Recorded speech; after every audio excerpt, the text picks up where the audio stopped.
രാഷ്ട്രീയത്തിൽ വ്യക്തമായ കരുനീക്കങ്ങൾ ആവശ്യമാണ്. ഉയർന്നു വരണമെങ്കിൽ കരുത്തു കാണിക്കുക തന്നെ വേണം. അവസരങ്ങളെ ഫലപ്രദമായി ഉപയോഗിച്ച് വ്യക്തതയോടെ കടന്നുവരുന്ന ചിലരുണ്ട്. കേരളത്തിൽ പ്രധാന തർക്ക വിഷയമായി മാറിയ മുനമ്പം വിഷയത്തിൽ അനുകൂല നിലപാടെടുത്ത് അത് BJPയുടെ വിഷയമായി കൈകാര്യം ചെയ്ത് അതിലൂടെ സ്റ്റാറായ വ്യക്തിയാണ് ഷോൺ ജോർജ്. PC ജോർജിനെ പോലെ അർത്ഥശൂന്യമായ അടിസ്ഥാനരഹിതമായ കാര്യങ്ങൾ പറയുന്ന ആളല്ല ഷോൺ. കാര്യങ്ങളെ വ്യക്തമായി മനസ്സിലാക്കി പുതിയ ജനറേഷന്റെ രീതികളുമായി ചേർന്ന് പോകുന്ന നേതാവാണ് ഷോൺ. ഷോൺ ജോർജിന്റെ പ്രാതിനിധ്യത്തോടെ കേരള കോൺഗ്രസ് ചിത്രത്തിൽ നിന്നും എടുത്തുമാറ്റപ്പെട്ട സാഹചര്യത്തിലൂടെയാണ് കടന്നുപോകുന്നത്. മുനമ്പം വിഷയത്തിൽ BJPയുടെയും അതുപോലെ ക്രൈസ്തവ സമൂഹത്തിന്റെയും മുഖമായി മാറി ഷോൺ. കത്തോലിക്ക സഭയുമായുള്ള ബന്ധം ഇക്കാര്യത്തിൽ ഷോണിന് അനുകൂല ഘടകമായിരുന്നു.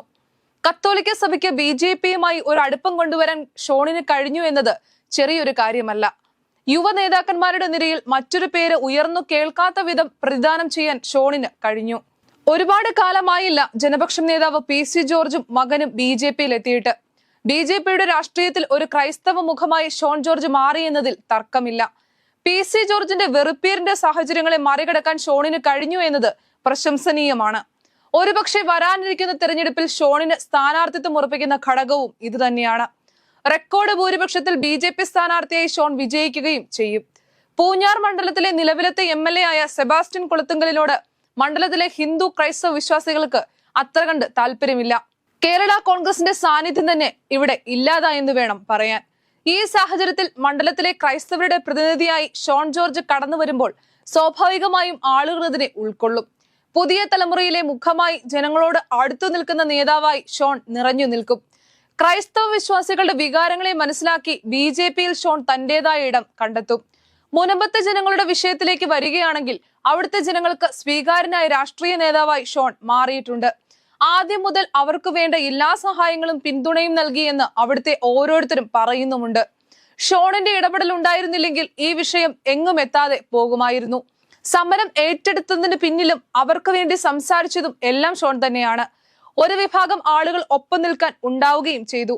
ഈ സാഹചര്യം കേരള രാഷ്ട്രീയത്തിൽ വലിയ ചലനങ്ങൾ സൃഷ്ടിക്കുമെന്നതിൽ സംശയമില്ല. ഇസ്ലാമിക പ്രീണന രാഷ്ട്രീയത്തിനെതിരെ പോരാടുകയാണ് ഷോൺ. അതിന് വലിയ സ്വീകാര്യത ഇതിനോടകം ലഭിച്ചു കഴിഞ്ഞു.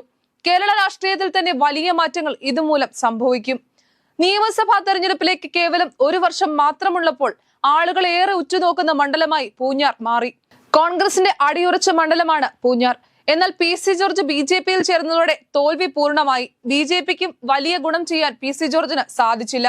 എന്നാൽ ഷോൺ ജനപക്ഷം പ്രതിനിധിയായി കോട്ടയം ജില്ലാ പഞ്ചായത്ത് അംഗമായി ഒരു പടി മുകളിലാണ് സ്ഥാനം. മുഖ്യമന്ത്രിയുടെ മകൾ വീണയുടെ എക്സാലോജിക്കിനെതിരെ കേസുമായി മുന്നോട്ട് പോകുന്നത് ശക്തമായ വ്യക്തമായ അടിത്തറയോടുകൂടിയാണ്. മുഖ്യമന്ത്രിക്കെതിരായ നിരന്തര പോരാട്ടം ഷോണിന് അനുകൂല ഘടകമായിട്ടുണ്ട്. അതിന് പ്രധാന തെളിവാണ് പൂഞ്ഞാർ ഡിവിഷനിൽ നിന്നും ജില്ലാ പഞ്ചായത്തിലേക്ക് ഷോൺ വിജയിച്ചു കയറിയത്. കോൺഗ്രസ്, കേരള കോൺഗ്രസ്, BJP സ്ഥാനാർത്ഥികളെ പിന്നിലാക്കിയായിരുന്നു ഷോണിന്റെ വിജയം. PC ജോർജിനോടുള്ള എതിർപ്പ് മകൻ ഷോൺ ജോർജിനോട് ഉണ്ടായിരുന്നില്ല.